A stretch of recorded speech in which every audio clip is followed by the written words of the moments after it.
Le directeur général des HUG, Bertrand Levrat, est votre invité aujourd'hui, Béatrice Rulle. Bonjour Bertrand Levrat. Bonjour. Merci d'être sur Radio Lac ce matin.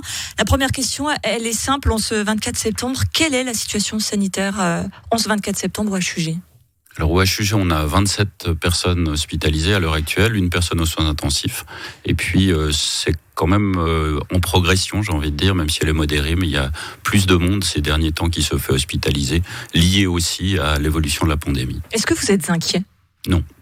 Je suis pas inquiet parce qu'on se prépare et puis on fait en sorte d'affronter ce qui arrive. Mais c'est sûr qu'on reste vigilant, on reste attentif.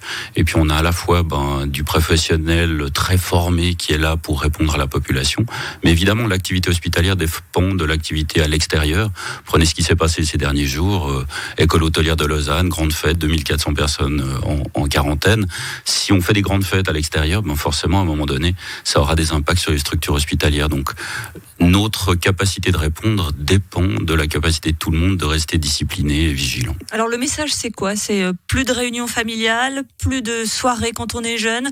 Bref, faut rester cloîtré chez soi jusqu'à ce qu'on arrive à se débarrasser de ce virus ? Non, mais on a tous appris finalement que la distance sociale, même si elle est pénible, moi je suis le premier à me dire vivement qu'on recommence un concert où on est tous à danser ensemble. Je m'en réjouirais, mais aujourd'hui c'est pas possible. Et aujourd'hui, je crois qu'il faut juste faire attention.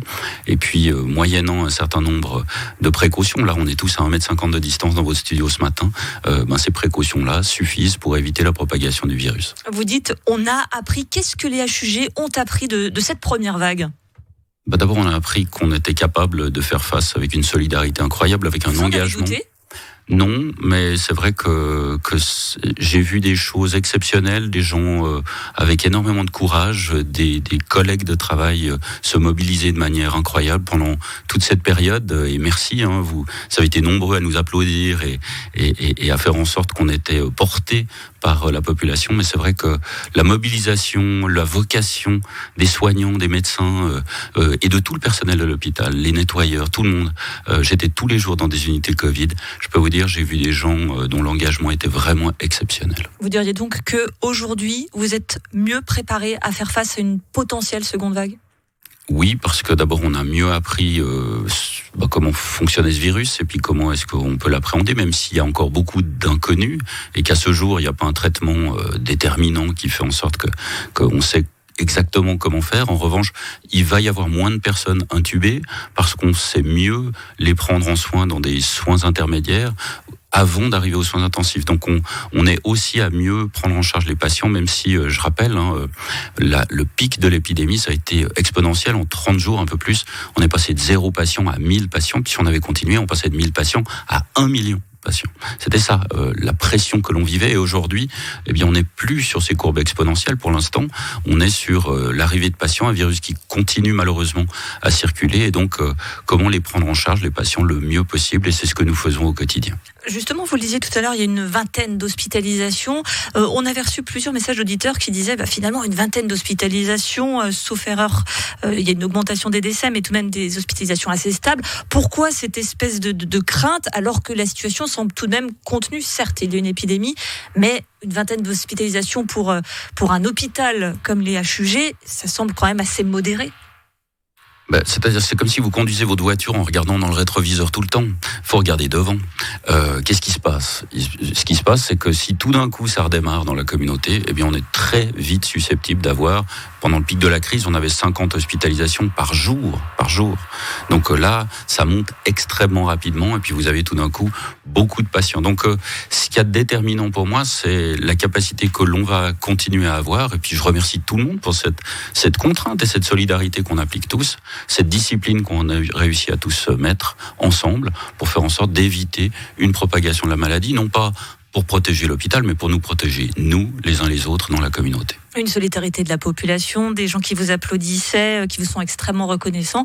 Et puis alors, pour vous récompenser, l'État de Genève a annoncé une baisse de 1% du revenu des fonctionnaires sur 4 ans. Une mesure qui concerne forcément le personnel des HUG, qui font partie de ces fonctionnaires de l'État. Comment on sent quand on a donné pendant des mois, nuit et jour, de son temps, qu'on a mis sa vie de famille entre parenthèses, sa santé en danger, et qu'on vous annonce que comme récompense, eh bien, sans parler d'augmentation, il y aura un gel de son salaire. Alors, ça me concerne aussi, donc forcément on se dit à la fois c'est pas exactement ce qu'on imaginait comme reconnaissance, et puis en même temps on fait partie du service public, on sait aussi que la collectivité traverse des moments difficiles au niveau des finances, avec aussi les entreprises, les gens qui perdent leur emploi, l'État qui est fortement sollicité. Puis jusqu'où est-ce que ce geste de solidarité peut être demandé à l'ensemble de la fonction publique? Il est vrai que les coupes linéaires qui touchent tout le monde sont jamais exactement celles qui sont le plus faciles à faire passer comme directeur général. En revanche, dans le dialogue avec les gens, je pense qu'on peut toujours essayer d'expliciter si ce type de sacrifice solidaire peut ou pas être soutenu, dans la mesure où on voit bien à l'extérieur, je ne vais pas parler des difficultés de la presse par exemple, mais on voit que tout le monde souffre et que dans ce cadre-là, eh bien, il est peut-être nécessaire de faire preuve aussi de solidarité. Un discours contenu de votre part, ce qui est bien normal, vous êtes directeur général des HUG, mais juste au sein du personnel lui-même, est-ce qu'il n'y a quand même pas un petit peu un sentiment d'injustice? Alors il y a un sentiment qu'on a beaucoup donné. Je salue encore une fois le travail de mes collègues. Je pense qu'il y a de la fatigue qu'il faut aussi reconnaître. C'est vrai qu'aujourd'hui on a envie de dire on recommence tout comme avant à fond. Il faut aussi reconnaître qu'il y a des gens qui ont vécu cette période avec beaucoup de charges sur leurs épaules. Pas seulement on a perdu un petit peu la notion du jour et de la nuit, mais aussi de charges psychologiques, parce que tous les employés ont eu peur, notamment de ramener le virus à la maison ou de contaminer leurs proches. Et je crois que dans ce cadre-là, c'est vrai qu'aujourd'hui c'est difficile de se dire oui, on est mobilisé à fond avec des nouvelles de difficultés, puis des proches peut-être qui vont perdre leur emploi dans la famille. En revanche, on travaille au HUG, on est fiers de travailler au HUG, on est là pour la collectivité, on est là ensemble pour vous. Et puis ça, bien ça ne change pas, et on va continuer à faire en sorte d'avoir la meilleure qualité pour l'ensemble de nos patients. Et nous sommes très reconnaissants du travail des hôpitaux universitaires de Genève. Merci à donc son directeur général Bertrand Levrat. Merci d'avoir été sur Radio Lac. Merci beaucoup et bonne journée à tous.